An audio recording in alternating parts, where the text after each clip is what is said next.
El pastor de cabras de Iruya. Buenas. Me llamo Feliciano Colque.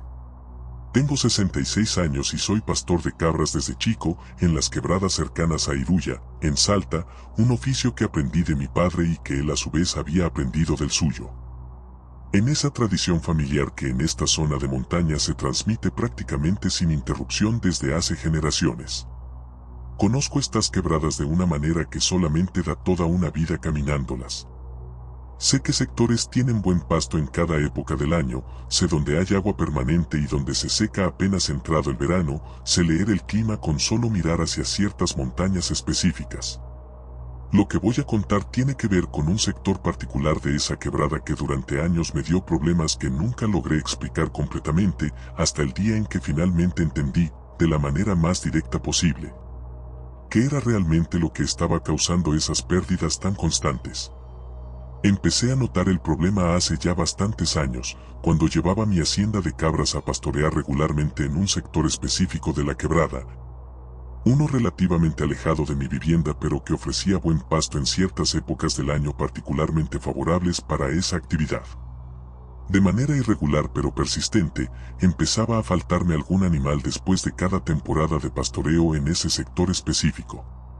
No se trataba de pérdidas masivas ni tampoco de algo que ocurriera con cada salida, pero sí con una frecuencia que resultaba considerablemente mayor a la que experimentaba en cualquier otro sector de mi recorrido habitual. Mi primera hipótesis, la más lógica considerando la fauna conocida de esa zona montañosa, fue pensar en ataques de puma. Un predador que efectivamente existe en esas quebradas y que ocasionalmente representa un problema real para cualquier actividad de pastoreo en la región. Sin embargo, cuando revisaba los sectores donde había perdido algún animal, nunca encontraba el tipo de rastro que un ataque de puma típicamente deja. No había restos claros, no había sangre significativa, ni tampoco el patrón de huellas felinas que cualquier pastor con experiencia en esta zona aprende a reconocer perfectamente. Consulté con otros pastores más veteranos de la zona, buscando alguna explicación alternativa que yo mismo no hubiera considerado todavía. Quizás algún otro predador menos conocido o alguna característica particular del terreno que pudiera explicar esas pérdidas tan silenciosas y tan difíciles de rastrear con claridad. Algunos me dieron respuestas vagas, sugiriendo posibilidades diversas sin demasiada convicción real. Otros, con esa actitud particular que a veces tienen quienes conocen algo pero prefieren no hablarlo abiertamente, simplemente me recomendaban evitar ese sector específico, sin dar mayores explicaciones sobre el porqué exacto de esa recomendación. Continué usando ese sector durante varios años más, considerando que representaba un recurso demasiado valioso como para descartarlo simplemente por consejos tan poco específicos. Aceptando esas pérdidas ocasionales como un costo inevitable de mi actividad, aunque manteniendo siempre esa duda que nunca lograba resolver por completo. El episodio que finalmente cambió por completo mi comprensión de todo este asunto pasó una tarde particular, cuando una de mis cabras, especialmente inquieta esa jornada, se extravió lejos del resto del rebaño, obligándome a buscarla por sectores del terreno que normalmente no transitaba con tanta frecuencia.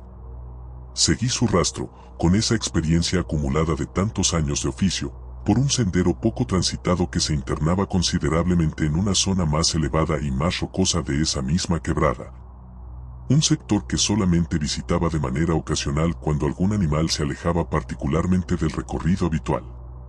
Después de un buen rato de búsqueda, ya con la tarde empezando a avanzar considerablemente, encontré algo que me detuvo por completo en mi seguimiento del rastro de mi cabra extraviada. Una cueva, de dimensiones considerables, se abría en un sector de roca particularmente escarpado, algo que en sí mismo no resultaba extraordinario considerando la geología típica de esas quebradas, con formaciones similares dispersas en distintos puntos de la zona. Lo que sí me llamó la atención de manera inmediata y que me hizo detenerme completamente antes de acercarme más, fueron las huellas presentes en la entrada de esa cueva particular. Eran huellas de un tamaño que superaba considerablemente cualquier animal conocido de esa región, con una forma que tampoco correspondía exactamente a la de ningún predador que yo pudiera identificar con certeza a partir de toda mi experiencia acumulada en años de trabajo en estas mismas quebradas. Me quedé observando esas huellas durante varios minutos, procesando lo que estaba viendo. con esa mezcla de curiosidad profesional y de cierta inquietud creciente que cualquier persona con experiencia en el monte desarrolla instintivamente ante señales que no logra clasificar completamente dentro de lo conocido. Fue en ese momento, mientras seguía evaluando la situación desde una distancia relativamente prudente, cuando escuché algo proveniente del interior de esa cueva que terminó de convencerme completamente de que había encontrado algo que iba mucho más allá de cualquier explicación convencional que hubiera considerado hasta ese momento. Un sonido grave, profundo, que no correspondía a ningún rugido de puma que hubiera escuchado antes en todos mis años de trabajo en esta zona, ni tampoco a ningún otro sonido animal que pudiera identificar con claridad a partir de mi propia experiencia. Ese sonido se repitió una segunda vez, con una intensidad que me hizo entender de inmediato, sin necesitar ninguna confirmación adicional, que lo mejor que podía hacer en ese momento era alejarme de esa zona lo más rápido posible. No me quedé a verificar nada más. Con esa decisión instintiva que años de trabajo en el monte te enseñan a confiar sin cuestionar demasiado en el momento crítico, empecé a retroceder por el mismo sendero por el que había llegado, alejándome de esa cueva y de todo ese sector específico con una velocidad que en circunstancias normales no hubiera usado en ese terreno tan complicado. Abandoné, en ese mismo momento, la búsqueda de mi cabra extraviada, considerando que su pérdida representaba un costo mucho menor comparado con el riesgo evidente que representaba permanecer más tiempo cerca de esa zona particular. Llegué de vuelta a mi vivienda ya con la tarde bastante avanzada, todavía procesando completamente lo que había vivido, y le conté a mi mujer todos los detalles de lo que había encontrado, incluyendo el tamaño de esas huellas y ese sonido tan particular que había escuchado desde el interior de la cueva. Ella, que también conocía bien las tradiciones de esta zona por haber crecido en una familia con mucha experiencia en el trabajo de montaña, me confirmó de inmediato lo que yo mismo ya sospechaba a partir de todo lo que había vivido esa tarde. Me dijo que esa descripción correspondía exactamente a lo que la tradición de estas quebradas atribuye a Lucumar y que probablemente había encontrado, sin buscarlo directamente, la ubicación real de la guarida de la misma entidad que había estado causando esas pérdidas tan misteriosas de mi hacienda durante todos esos años anteriores. Le pregunté qué debía hacer respecto a ese sector específico de pastoreo, considerando que representaba un recurso importante para mi actividad económica habitual. Me dijo, con total seriedad, que lo mejor que podía hacer era abandonar completamente ese sector, sin ninguna excepción, entendiendo que había estado, sin saberlo con total certeza hasta ese momento, invadiendo durante años el territorio directo de esa presencia, y que la única razón por la que no había tenido problemas más graves hasta ese momento era probablemente por pura suerte, algo que no debía seguir arriesgando innecesariamente. Seguí ese consejo con total seriedad desde esa misma tarde. Dejé de llevar mi hacienda hacia ese sector completo de la quebrada, redistribuyendo mi actividad de pastoreo hacia otras zonas que, aunque representaban cierta pérdida en términos de calidad del pasto disponible en determinadas épocas del año, me ofrecían una tranquilidad considerablemente mayor respecto a la seguridad de mis animales. Las pérdidas inexplicables que había experimentado durante tantos años cesaron por completo apenas dejé de usar ese sector específico, algo que para mí representó la confirmación más contundente de que efectivamente había identificado correctamente el origen real de todos esos problemas que durante tanto tiempo me habían resultado tan inexplicables. Nunca volví a acercarme a esa cueva ni a ese sector particular de la quebrada en todos los años que siguieron, ni siquiera en las ocasiones donde alguna necesidad puntual pudo haber justificado, desde un punto de vista puramente práctico, aventurarme nuevamente en esa dirección. Le transmití esta experiencia con total detalle a mis propios hijos cuando empezaron a ayudarme con el trabajo de pastoreo, señalándoles claramente qué sector específico de la quebrada debían evitar completamente, sin necesitar ellos mismos vivir una experiencia tan directa como la mía para entender la seriedad de esa advertencia particular. Hoy, con 66 años y con toda una vida trabajando estas mismas quebradas salteñas, sigo manteniendo con total respeto esa distancia hacia ese sector específico que descubrí aquella tarde, entendiendo con total claridad que ciertos territorios de esta montaña le pertenecen a algo que va mucho más allá de cualquier explicación convencional que la ciencia pueda ofrecerme, y que la única manera segura de convivir con esa realidad es respetando completamente los límites que esa misma presencia, de la manera más directa posible, me hizo entender aquella tarde que jamás debía volver a cruzar. La expedición geológica de los Toldos. Buenas. Me llamo Nazareno Ibáñez. Tengo 49 años y trabajo como geólogo desde hace más de 20, con experiencia en distintas campañas de relevamiento de campo en varias provincias del norte argentino. Lo que voy a contar pasó durante una expedición específica en la zona de Yungas salteña cerca de los Toldos. Un trabajo que en su momento representaba una oportunidad importante para mi carrera profesional, pero que terminó dejándome una experiencia que hasta el día de hoy no logro explicar con ninguna herramienta de mi propia formación científica.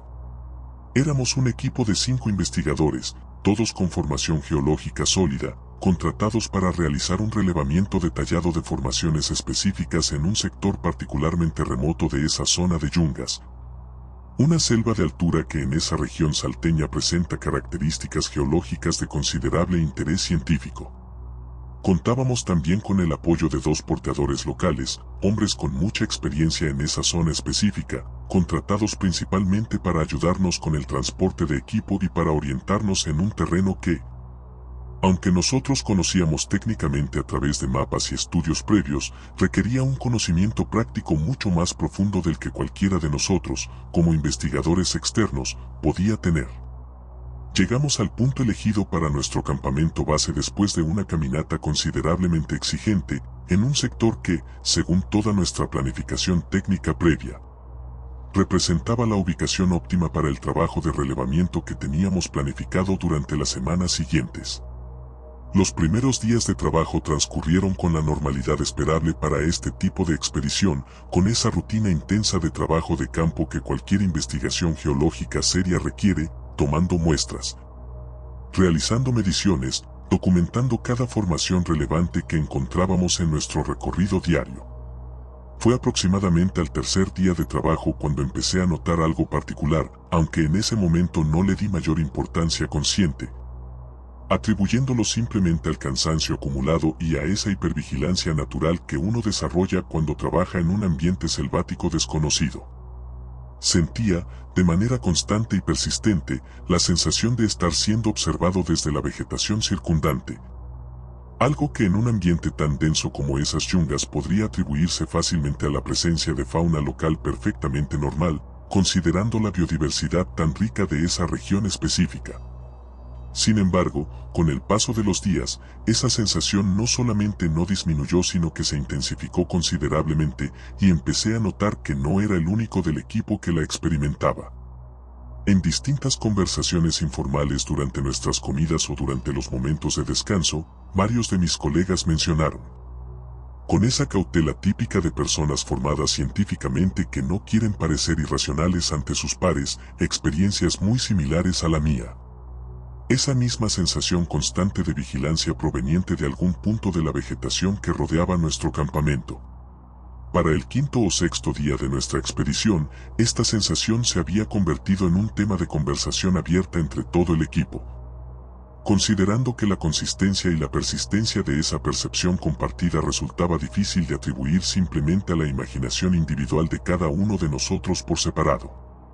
Empezamos a notar también algunos elementos adicionales que reforzaban esa sensación general de que algo particular estaba ocurriendo en ese sector específico donde habíamos decidido instalar nuestro campamento base. Ciertos ruidos nocturnos, distintos a los sonidos habituales de fauna selvática que ya nos habíamos acostumbrado a escuchar durante nuestras primeras noches en ese lugar, empezaron a manifestarse con cierta regularidad. Algo que ninguno de nosotros, a pesar de nuestra formación científica y de nuestra experiencia previa en distintos ambientes selváticos, lograba identificar con claridad como correspondiente a ninguna especie conocida de esa región. Uno de mis colegas, especialmente meticuloso en su trabajo de documentación, empezó incluso a registrar sistemáticamente estos incidentes en su propio cuaderno de campo. Algo que en principio hacíamos más como una curiosidad profesional que como una preocupación real. Considerando nuestro entrenamiento general hacia la búsqueda de explicaciones racionales para cualquier fenómeno que observáramos.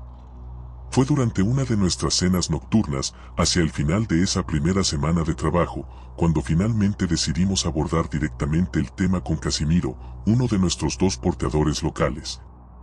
Un hombre con muchísima experiencia trabajando en esa misma zona de Yungas desde hacía décadas. Le comentamos, con cierta cautela inicial considerando que no queríamos parecer excesivamente supersticiosos ante alguien con quien manteníamos una relación estrictamente profesional, sobre esa sensación constante de vigilancia que todos habíamos estado experimentando desde los primeros días de nuestra estadía en ese campamento específico. Casimiro nos escuchó con mucha atención, y noté de inmediato un cambio considerable en su expresión, algo que hasta ese momento, durante toda nuestra convivencia previa, no había visto en él. Considerando que se trataba de un hombre generalmente muy tranquilo y con una actitud siempre calmada frente a las distintas situaciones que habíamos enfrentado durante nuestro trabajo de campo hasta ese momento. Cuando terminamos de compartir nuestras experiencias, Casimiro se quedó en silencio un momento considerable, evaluando aparentemente cómo abordar lo que quería decirnos, antes de finalmente confirmarnos algo que ninguno de nosotros esperaba escuchar con tanta seriedad de su parte. Nos dijo que el sector específico donde habíamos decidido instalar nuestro campamento base correspondía, según el conocimiento tradicional que él mismo había recibido de generaciones anteriores de su propia familia, a una zona considerada territorio de Lucumar, una figura que hasta ese momento ninguno de nosotros, como científicos formados principalmente fuera de esta región específica, conocía con demasiado detalle.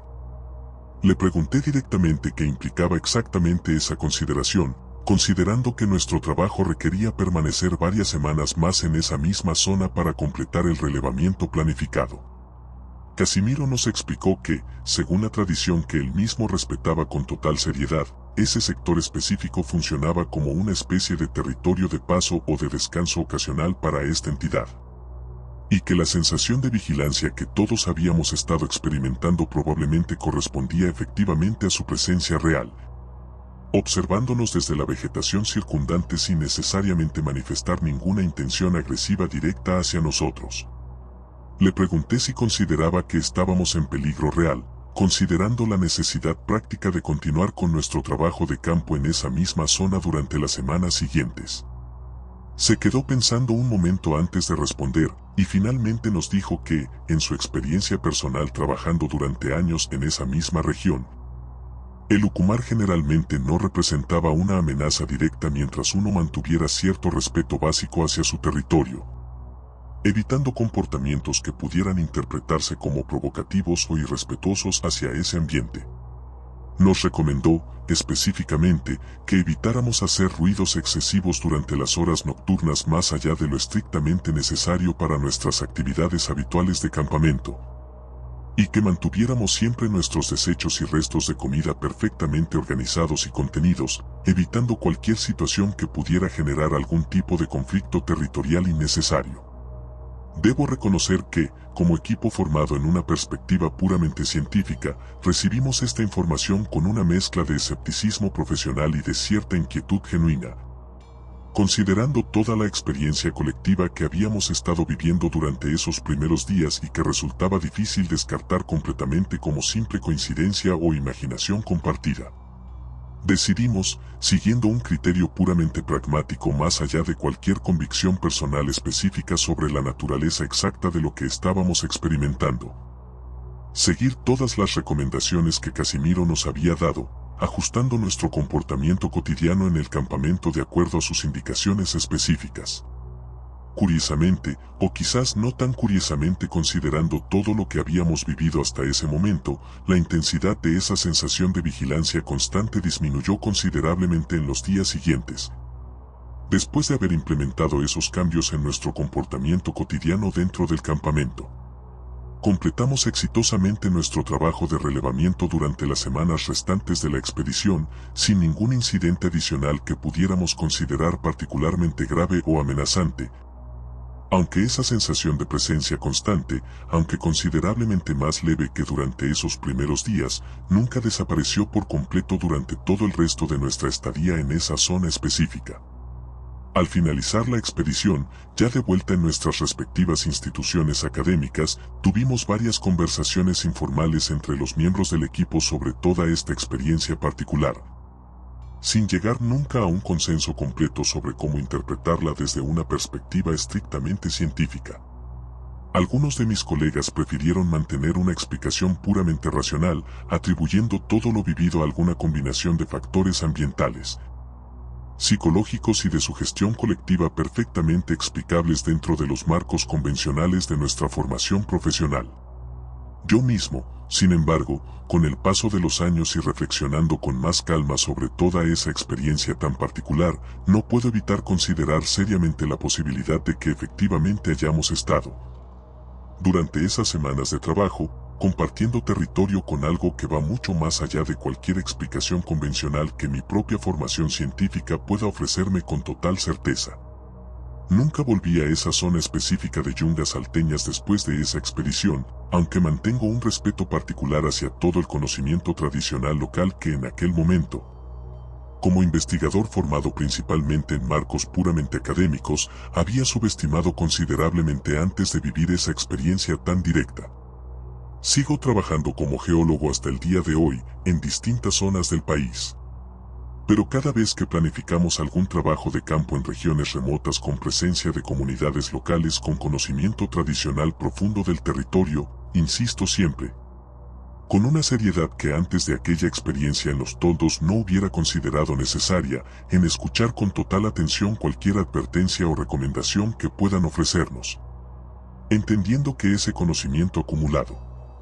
durante generaciones representa algo mucho más valioso y mucho más real de lo que cualquier formación puramente académica puede llegar a comprender completamente por sí sola. Si sentiste algo con la historia anterior, espera a escuchar la que viene. Si esto te está atrapando, puedes dejar tu like y suscribirte. El carpintero de Santa Victoria. Buenas. Me llamo Aparicio Mamani. Tengo 55 años y trabajo como carpintero rural desde hace más de 30, construyendo principalmente puestos, corrales y viviendas básicas para familias que trabajan el campo en la zona montañosa cercana a Santa Victoria Oeste, en Salta, una región donde el trabajo de carpintería sigue siendo esencial considerando lo aislado de muchas de las propiedades que atiendo. Lo que voy a contar pasó hace varios años, durante un trabajo específico que representó, sin ninguna duda, la experiencia más intensa de toda mi carrera en este oficio. Algo que cambió por completo la manera en que entiendo mi relación con esa montaña donde trabajé prácticamente toda mi vida adulta. Me habían contratado para construir un puesto nuevo en un sector particularmente aislado de esa zona montañosa, una propiedad que quedaba considerablemente alejada de cualquier camino principal, requiriendo varias horas de caminata desde el punto más cercano donde podía dejar mi vehículo. Era un trabajo que se extendería, según mis propios cálculos iniciales, por varios meses, considerando la complejidad de la construcción y las dificultades logísticas propias de trabajar en un terreno tan alejado, donde cada material y cada herramienta debían ser transportados con considerable esfuerzo hasta el sitio específico de trabajo. Durante los primeros meses de este trabajo, mantuve mi rutina habitual de caminar diariamente desde mi vivienda hasta el sitio de construcción, un recorrido considerablemente largo pero que había hecho tantas veces en distintos trabajos similares a lo largo de mi carrera, que ya no representaba ninguna dificultad particular más allá del esfuerzo físico normal. Fue durante ese periodo inicial cuando empecé a notar algo particular en la vegetación que rodeaba el sitio específico donde estaba construyendo este puesto nuevo.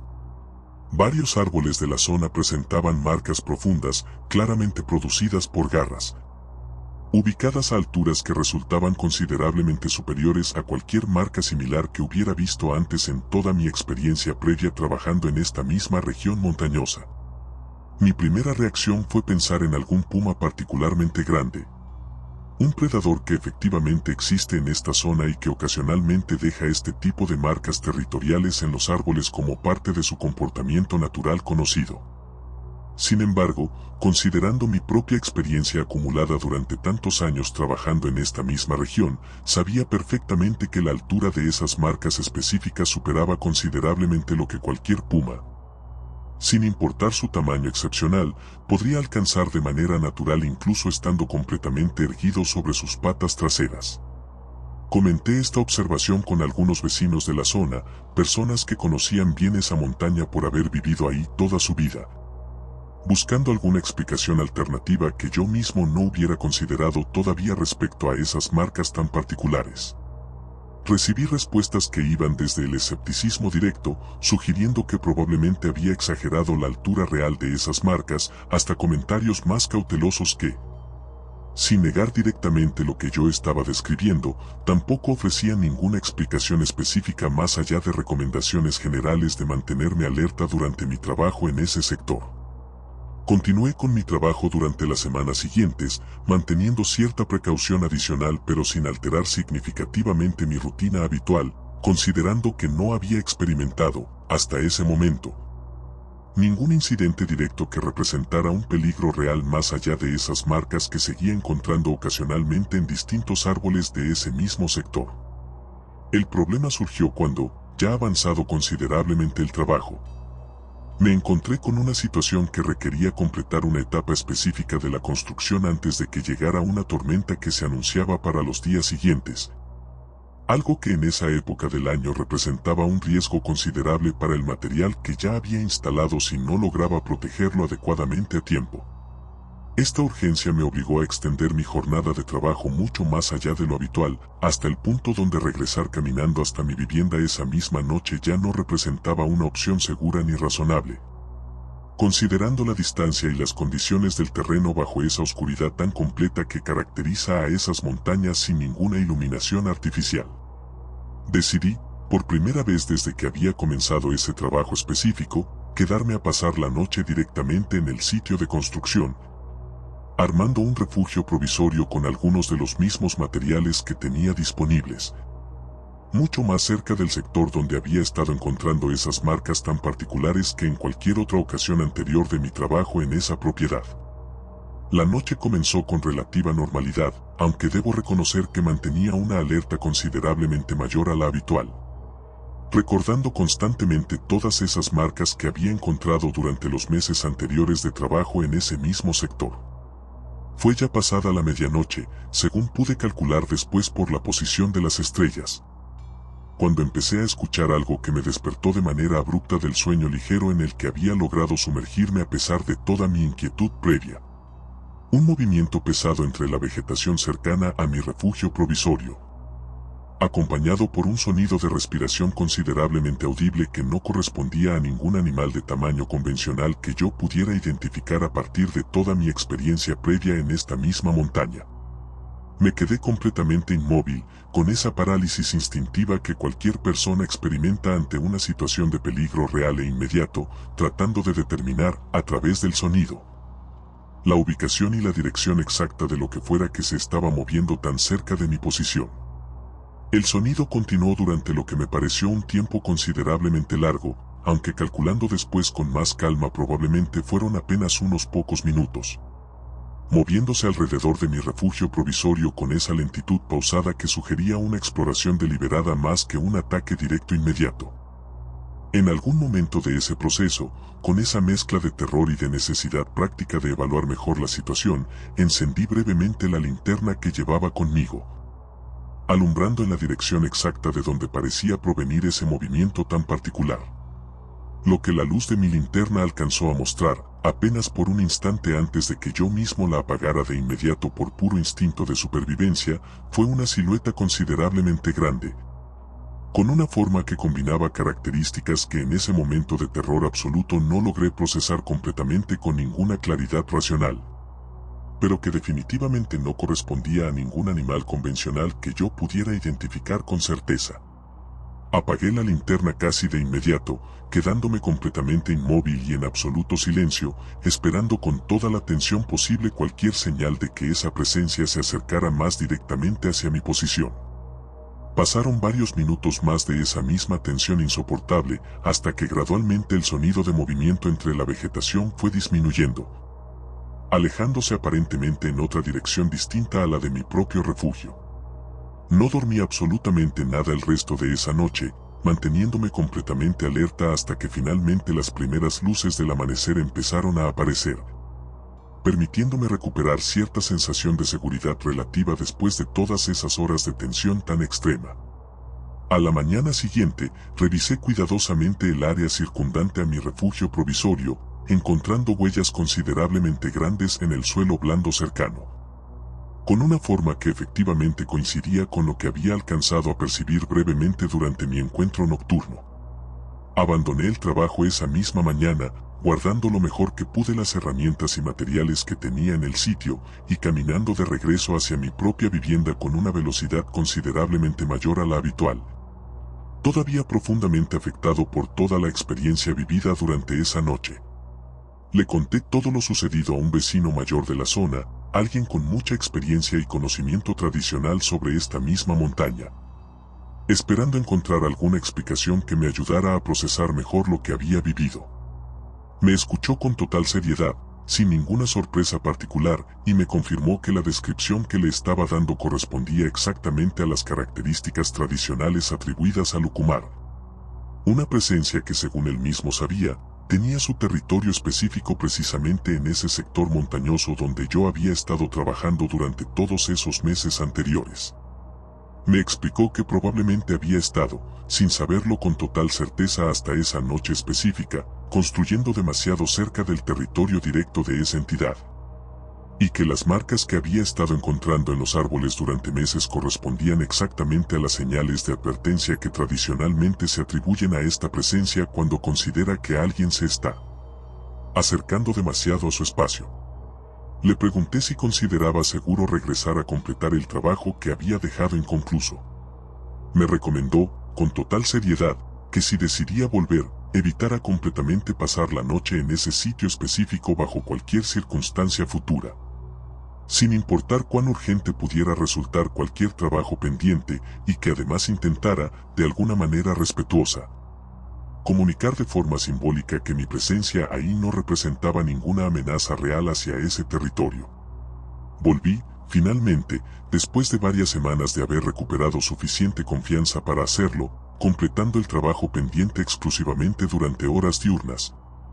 sin volver jamás a arriesgarme a pasar ninguna noche adicional en ese sitio específico, sin importar qué tan urgentes pudieran resultar las circunstancias. Terminé exitosamente ese puesto rural varios meses después de lo originalmente planificado, considerando todas las precauciones adicionales que había decidido implementar después de esa experiencia tan directa y tan aterradora. Desde entonces, hace ya varios años, mantengo con total seriedad esa misma precaución en cualquier trabajo posterior que me lleve a sectores particularmente aislados de estas montañas, prestando siempre mucha atención a cualquier señal similar a esas marcas que encontré durante meses en ese trabajo específico, entendiendo con total claridad, después de haberlo vivido en carne propia de la manera más directa posible, que ciertos territorios de esta montaña salteña le pertenecen a algo que va mucho más allá de cualquier explicación convencional que mi propia experiencia previa como carpintero pudiera haberme preparado para enfrentar. El rescatista de Humahuaca. Buenas. Me llamo Seferino Vilca. Tengo 43 años y formo parte de un equipo de rescate de montaña en Jujuy desde hace más de 15, participando en numerosos operativos de búsqueda en distintos sectores de la quebrada de Humahuaca y zonas aledañas, con toda la experiencia técnica que ese tipo de trabajo tan exigente requiere. Lo que voy a contar corresponde a uno de los operativos más particulares de toda mi carrera, algo que hasta el día de hoy sigue generando discusión entre quienes participamos directamente en esa búsqueda, considerando que ninguna explicación convencional logra dar cuenta completa de todo lo que vivimos durante esas horas tan intensas. Recibimos el aviso de un turista perdido durante una excursión que había planificado de manera relativamente informal, sin contratar ningún guía profesional, algo que lamentablemente ocurre con cierta frecuencia en esta zona tan popular turísticamente pero que presenta riesgos considerables para quien no conoce bien el terreno específico de la quebrada. Según la información inicial que recibimos, esta persona se había alejado considerablemente de los senderos turísticos convencionales, adentrándose en un sector más remoto y menos transitado, con la intención aparente de tomar fotografías de algún paisaje particular que le habían recomendado, sin considerar adecuadamente los riesgos de aventurarse solo en esa zona. Organizamos el operativo de búsqueda siguiendo nuestros protocolos habituales, dividiendo el equipo en distintos grupos para cubrir de manera más eficiente el área probable donde esta persona podría encontrarse. Considerando la información limitada disponible sobre su último punto conocido y la dirección aproximada que había tomado según algunos testigos que lo habían visto alejarse. Los primeros grupos de búsqueda cubrieron sistemáticamente los sectores más lógicos según nuestra experiencia previa en este tipo de casos, sin encontrar ningún rastro claro durante las primeras horas de trabajo. Algo que empezaba a generar cierta preocupación creciente considerando el tiempo transcurrido y las condiciones climáticas que, aunque no eran extremas, sí representaban un riesgo considerable para alguien sin equipo adecuado pasando la noche a la intemperie en esa altura. Mi grupo específico, compuesto por 3 rescatistas incluyéndome a mí mismo, fue asignado a un sector particularmente accidentado y remoto de la quebrada. Un área que técnicamente correspondía a una extensión posible del recorrido que esta persona podría haber tomado. Aunque considerablemente más alejada de los senderos convencionales de lo que cualquier turista sin experiencia debería haberse aventurado.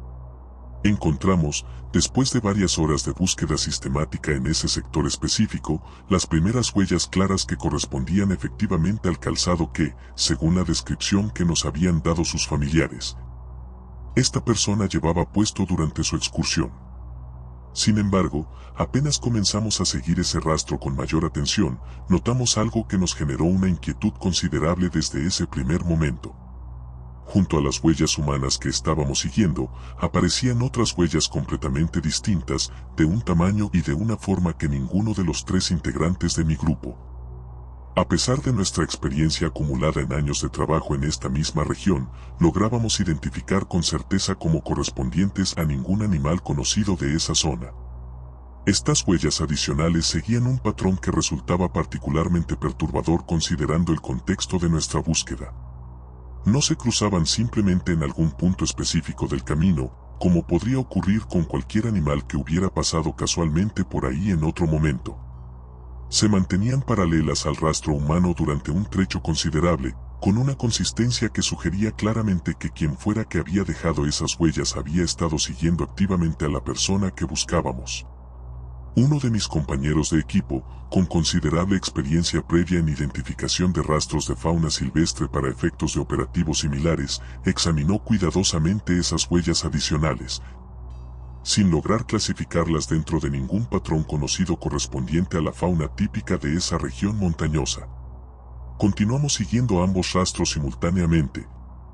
con esa mezcla de urgencia profesional por encontrar a la persona extraviada y de inquietud creciente respecto a qué exactamente representaban esas otras huellas que acompañaban de manera tan consistente su propio recorrido. El rastro nos llevó a través de un terreno considerablemente más complicado del que cualquier turista sin experiencia debería haber logrado atravesar sin sufrir alguna lesión grave. Algo que en sí mismo ya resultaba desconcertante considerando las capacidades técnicas normales de alguien sin entrenamiento específico en montañismo. En cierto punto de nuestro seguimiento, las huellas humanas que estábamos rastreando cambiaron de manera abrupta, sugiriendo un movimiento considerablemente más errático y apresurado.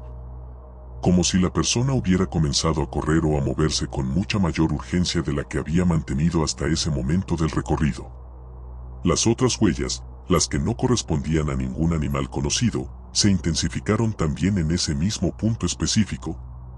con un patrón que sugería una proximidad considerablemente mayor entre ambos rastros de la que habíamos observado hasta ese momento del seguimiento. Continuamos avanzando con considerable cautela, ya con una tensión evidente entre todo mi equipo, preparándonos mentalmente para encontrar, en cualquier momento, alguna situación considerablemente más grave de lo que un simple caso de extravío turístico normalmente representa. Fue en ese momento de máxima tensión cuando recibimos, a través de nuestro sistema de comunicación de radio, un aviso de otro de los grupos de búsqueda que estaba trabajando en un sector considerablemente distinto y alejado del que nosotros estábamos cubriendo en ese momento específico. Este otro grupo había encontrado, de manera completamente inesperada, a la persona que buscábamos, con vida y relativamente estable en términos de salud física, en un punto que según todas las coordenadas disponibles, resultaba prácticamente imposible de alcanzar caminando desde el último punto conocido de su recorrido en el tiempo transcurrido durante nuestro operativo. La distancia entre el punto donde habíamos estado siguiendo su rastro, junto con esas huellas adicionales tan particulares, y el punto donde finalmente fue encontrado, representaba varios kilómetros de terreno considerablemente accidentado. Una distancia que ningún cálculo técnico normal de tiempo y capacidad física humana podía explicar completamente considerando las horas exactas que habían transcurrido desde su desaparición. Cuando finalmente pudimos hablar directamente con esta persona, ya en condiciones más estables y bajo atención médica preliminar, su propio relato sobre lo que había experimentado durante esas horas resultó considerablemente confuso y fragmentado. Algo que en un principio atribuimos simplemente al estado de shock natural que cualquier persona experimenta después de una situación tan extrema. Sin embargo, algunos detalles específicos que mencionó, entre esa confusión general de su relato, coincidían de manera notable con lo que nosotros mismos habíamos estado presenciando a través de esas huellas tan particulares durante nuestro propio seguimiento. Mencionó, específicamente, haber sentido durante gran parte de su recorrido extraviado, la sensación constante de estar siendo seguido por algo que nunca lograba ver directamente con claridad. Algo que lo mantuvo en un estado de pánico considerable durante buena parte de esas horas, obligándolo a moverse de manera cada vez más errática y desesperada por distintos sectores del terreno. En algún momento de su relato, mencionó también haber llegado, de manera que él mismo no lograba explicar completamente, a un sector que le resultaba visualmente distinto a todo lo que recordaba haber recorrido antes. Un cambio en el paisaje que coincidía, según nuestras propias coordenadas técnicas, con el punto exacto donde finalmente había sido encontrado por el otro equipo. Nunca logramos, ni yo mismo ni ningún otro miembro de mi equipo que participó directamente en ese seguimiento tan particular, encontrar una explicación técnica completamente satisfactoria sobre cómo esta persona había logrado recorrer esa distancia tan considerable en el tiempo disponible,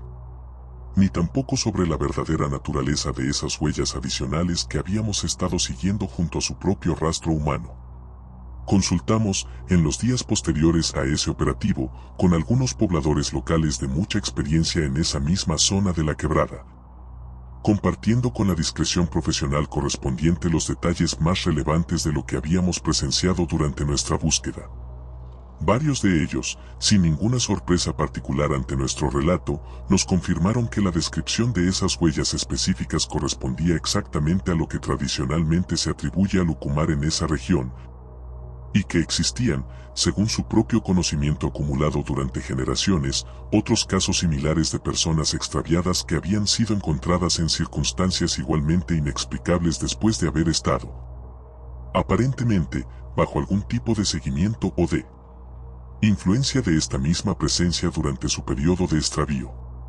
No incluimos, en ningún reporte oficial de ese operativo específico, ninguna mención directa sobre esta interpretación particular, manteniendo en nuestros registros técnicos únicamente los datos verificables sobre tiempos, distancias y condiciones del rescate exitoso. Sin embargo, entre quienes participamos directamente en esa búsqueda tan particular, mantenemos hasta el día de hoy la convicción compartida de que lo que vivimos esa jornada va considerablemente más allá de cualquier explicación puramente técnica o convencional que nuestra formación profesional normalmente nos permite ofrecer para este tipo de operativos. Sigo trabajando en rescate de montaña hasta el día de hoy, con toda la experiencia acumulada durante estos 15 años de carrera. Pero cada vez que participamos en alguna búsqueda en sectores particularmente remotos de esta quebrada tan singular, no puedo evitar recordar aquella jornada específica.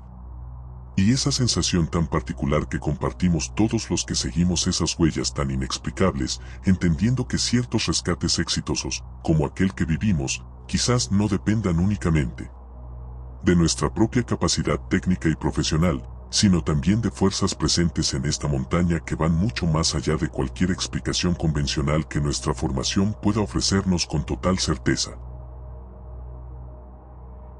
El fotógrafo de fauna de Baritú. Buenas. Me llamo Herminio Salvatierra. Tengo 51 años y trabajo como fotógrafo especializado en fauna silvestre desde hace más de 25, con publicaciones en distintas revistas de naturaleza y colaboraciones ocasionales con organizaciones de conservación ambiental en distintas provincias del país.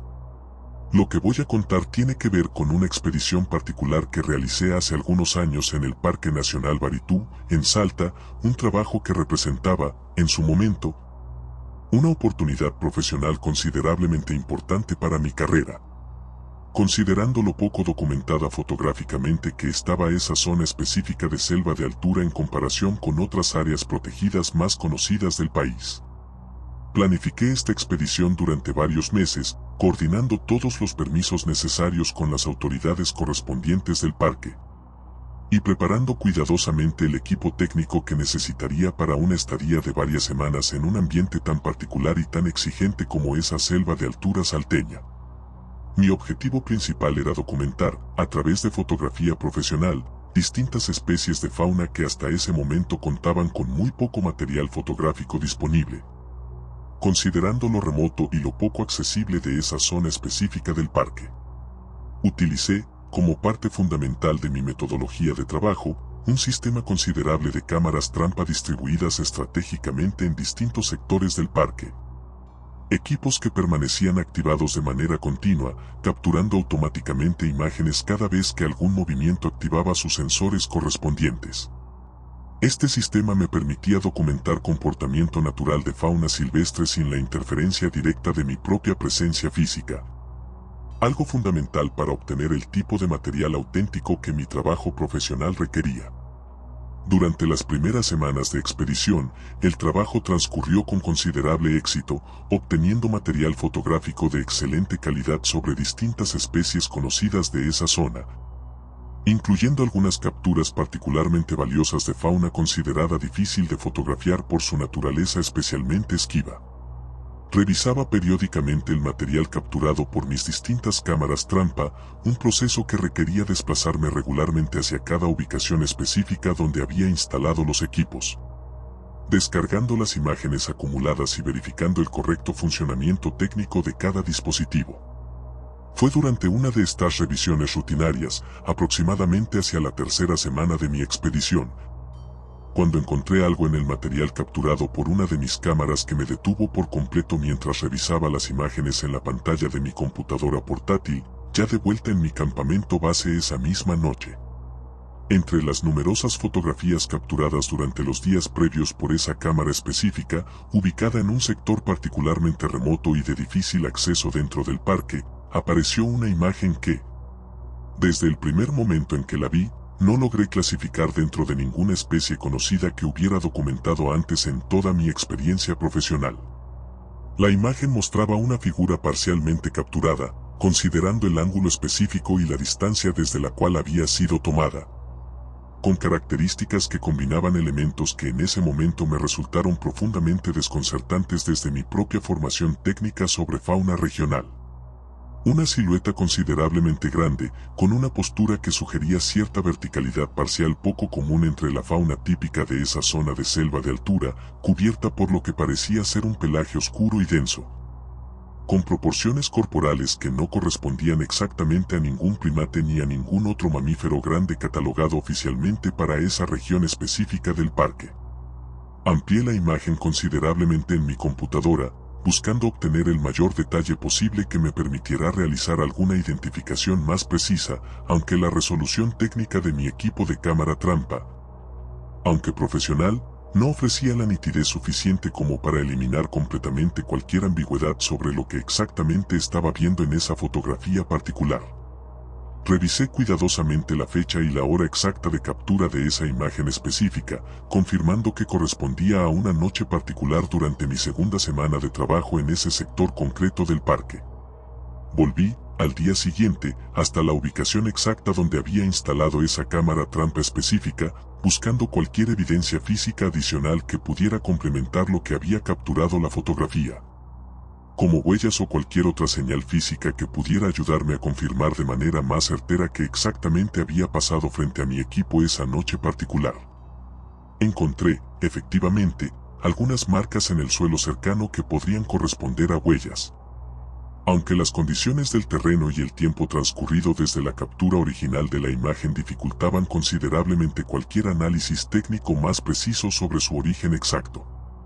Continué mi trabajo de expedición durante las semanas restantes, manteniendo esa cámara trampa específica activa en la misma ubicación,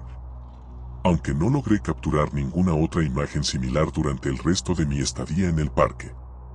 Al regresar de mi expedición, ya con todo el material completo procesado técnicamente, decidí consultar esa imagen particular con distintos colegas fotógrafos especializados en fauna, así como con algunos investigadores académicos con formación específica en zoología regional del norte argentino. Ninguno de los especialistas que consulté logró ofrecerme una identificación completamente convincente sobre qué exactamente mostraba esa fotografía específica,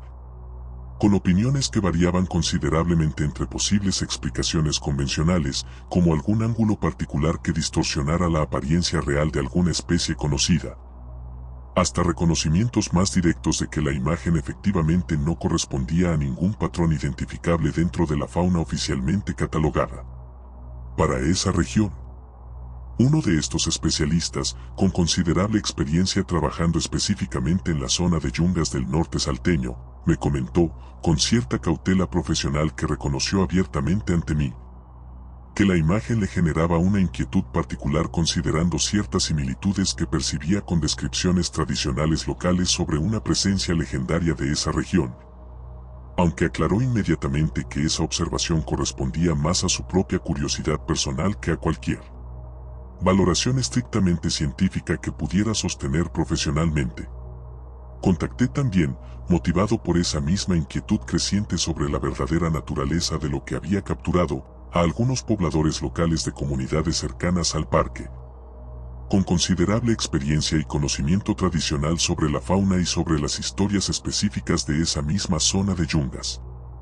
Varios de ellos, al describirles con total detalle las características visibles en mi fotografía, sin mostrarles directamente la imagen en un primer momento para evitar cualquier sesgo en su propia interpretación,